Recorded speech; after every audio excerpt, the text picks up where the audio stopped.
So this is the iRobo Roomba 655. Basically, it has a few buttons on top which let you either clean to control the cleaning, and there are certain clock and scheduling mechanisms available. So what you can do, the simplest way to do it, to do the three big buttons. Let me describe those. So there's a clean mode. So once you turn it on, it just, the first is the basic mode. So if it's green, it's turned on. You can press one of these three buttons. For the first one is clean. This way it'll start cleaning everywhere, and it'll just go about, and whenever it finishes, it decides it is done, it'll stop. The other one is spot. So let's say that is just for it to clean one particular spot, and if you find one dirty space, let's say there's some thermocol there, I'll pull it and show that. And the third is the dock. So this Roomba has a dock, and whenever you press that, it'll just find its way back to the dock. Right now I'm on the upper floor, so I will show that to you later, but right now let me just show the spot cleaning. Okay, here you go. So I found some thermocol and I made it into small pieces so that it is a good demo. So what I'm going to do is I'm just going to get the Roomba. I can lift it like this, and I'll put it here. I just hit spot, and when I hit spot, it'll just go around in little circles, and then if it has more space, it'll just do circles. But if it doesn't have more space, it'll just figure a way out that this is the center spot, and it'll clean everything around it. So I'll just hit spot now.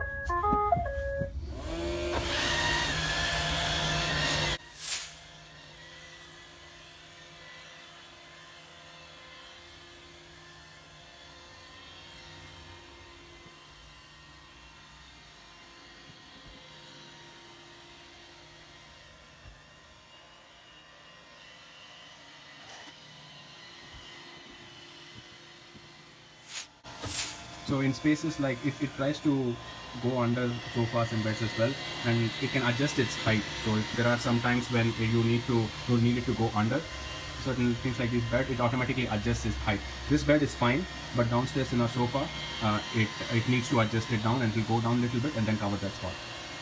So as I mentioned, it is going around in circles and trying to clean up everything around that spot. Once it decides it's done, there you go. It's done with the spot recording. This is the standard clean mode. I've set it up to clean the whole room. It just goes about the whole room, and when it is finished, it stops on its own. If you close the door, it'll just stay within the room. Otherwise, it figures its way back to its dock.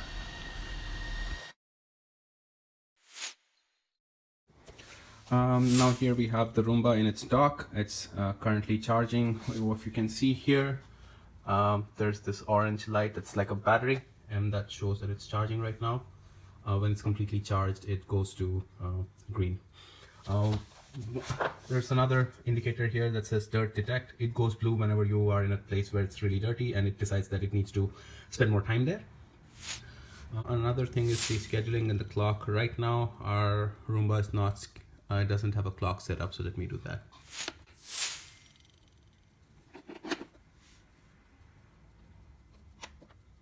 So today is Wednesday.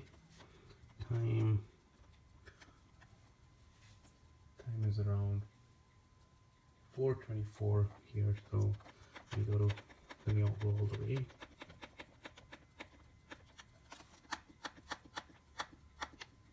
There we go.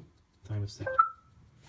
Now for scheduling, I can just hit schedule and do the same thing, right? I think it's already set up for Sundays, Mondays, Thursdays, and Saturday for 7 p.m. I'm just going to leave it that way. You can do the schedule the same way. You can just press the same buttons, and you can schedule it for like each day. You can set it up for particular times. So Tuesdays I don't want cleaning, Wednesdays I'm fine, Thursdays it's at 1 p.m, Fridays no cleaning, Saturday 7 a.m. and I'm just going to leave it that way. Okay, to just show you the dock mode, I'm just gonna show you quickly. I'm just gonna press dock.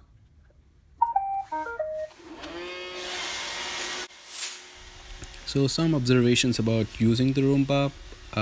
It cleans best on flat surfaces. So the prep work for Roomba from our side is to keep the floors mess free. This kind of reinforcement helps us keep the home mess free in preparation for the Roomba to clean the house dirt free.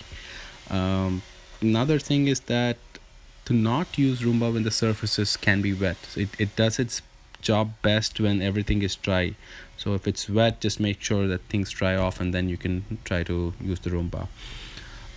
And the best way to use the Roomba is been to have like set up schedules and set up the vacuum to be done when you're not there. It'll just take care, and the cleaning happens when you're away, and when you don't have to worry about the noise. So now it's figuring its way back correctly to the dock, and it's almost there. There you go.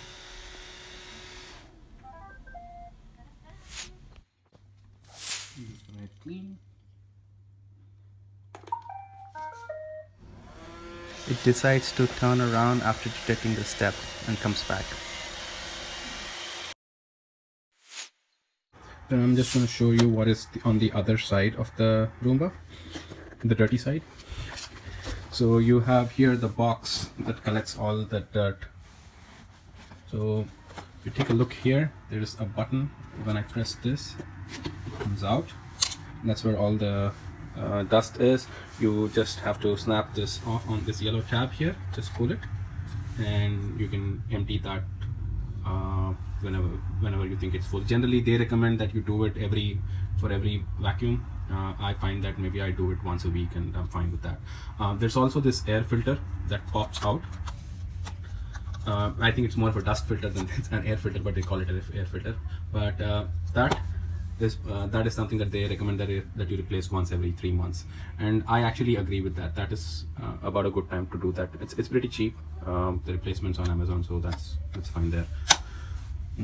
Going back to the underside, you have again a couple of yellow tabs that you can pop off. So you have these brushes here that actually roll everything out. You can get them out and do more cleaning. Looks like we haven't cleaned it in a bit now, so time to do that. So there, lots of hair keeps getting there, so it's recommended that you clean it out whenever you can find the time. There are brushes that come with the Roomba to do those cleanings, so you can make use of those. Very convenient, and sometimes I do it maybe once every month, the cleaning for that. So there is some maintenance required, but I think that's part and parcel of using technology here.